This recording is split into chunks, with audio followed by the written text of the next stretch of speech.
Hello, thanks for checking out the video. I haven't done a video in a while, but today I'm going to be talking about top albums in specific countries.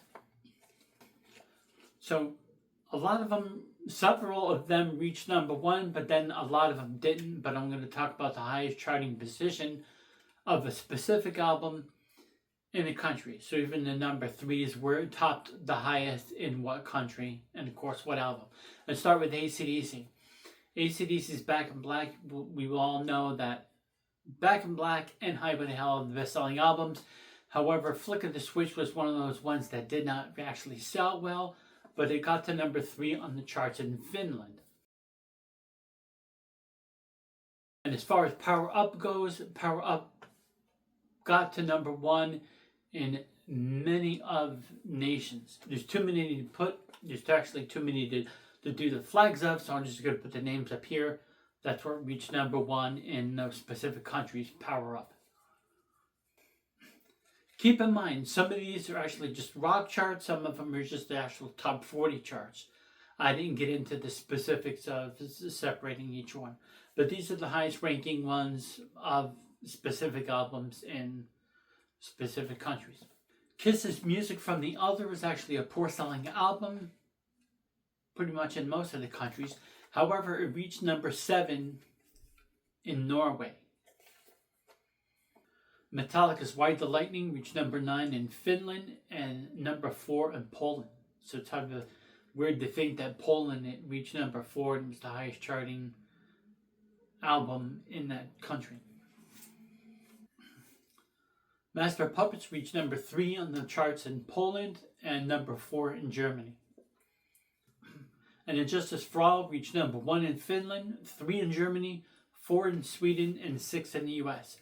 Keep in mind, when I'm talking about specific albums, even though they charted in higher places, they probably sold more albums in the United States. But throughout that time, there was a lot of albums that were released, and even though an album was at like number 6 or like number 13, it still doesn't mean it didn't sell a lot. It did sell a lot, but there's so much music released in the US, it's actually hard. The charts, there's a lot more crowded and there's a lot more stuff going on in the charts in the United States because there's a lot of things going on. So even a top 10 album or a top 40 album is a good thing. 72 Seasons, Metallica's latest album that came out over a year ago, got to number 1 in multiple countries. Once again, I can't do a flag for every single one of those. Here's some cool flags I created with the 72 Seasons cover.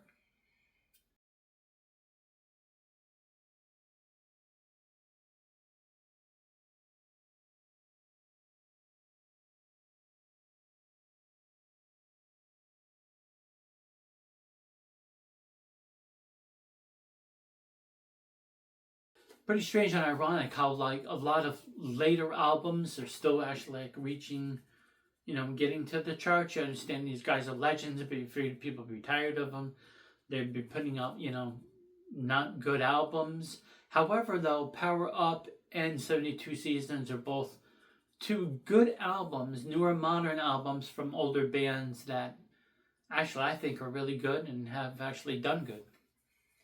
The album Megadeth, So Far, So Good, So What, reached number 5 in Finland. And Rest in Peace, ironically, got number 8 in England and number 19 in Finland.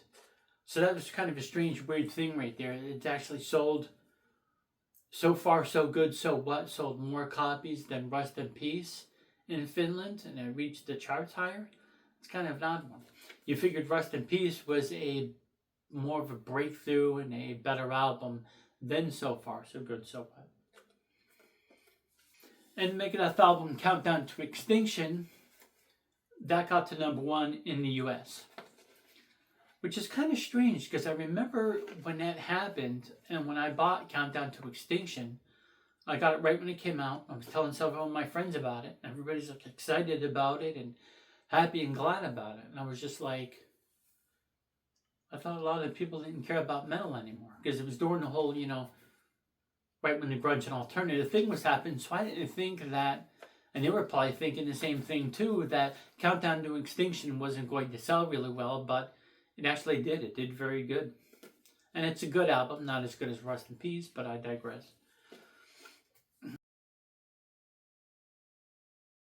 So Judas Priest and Invincible Shield, another good example of an older band releasing a newer album, got #1 in Croatia, Finland, Scotland, and the US. And most likely on the rock chart in the US, not specifically the top 40 US. Slayer South of Heaven reached #11 in Finland. And Seasons in the Abyss reached #10 on the Irish charts, and #12 in Finland. It's weird how it charted higher in Ireland, but there's probably a lot less going on in Ireland than there is in Finland musically. But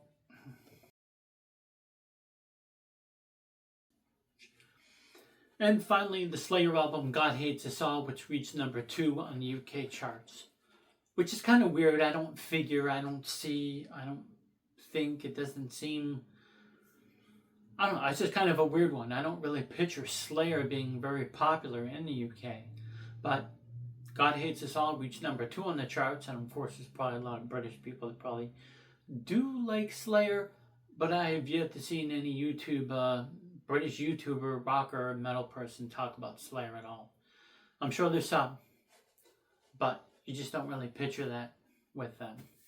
Alright, so anyways, that's it for the video. Specifically, I've done this video because it's really strange when you look at the charts how specific bands will sell albums, like a lot of albums on like their third album in these specific countries, but then their next album, these other specific countries, they chart really good, and then the other ones where the previous album did good, they're not really like charting at all. So everybody's just kind of jumping around all the place. However, we did find out, as you can tell from the charts, that the 3 top rocking countries are, of course, America, England, and of course Finland. And definitely Finland. I'm not surprised by it, but Finland seems to be doing more.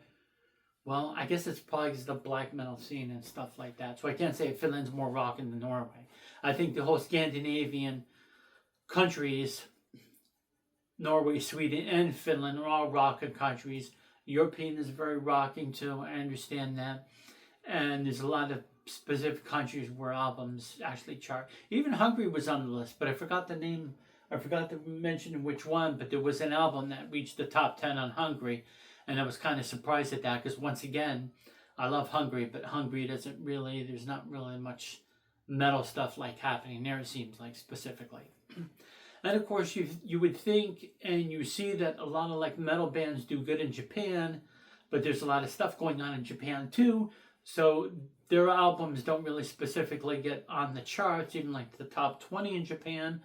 But then when you go to see when you see a live video, or to go to see the show, you'll see like a huge crowd for that band in Japan.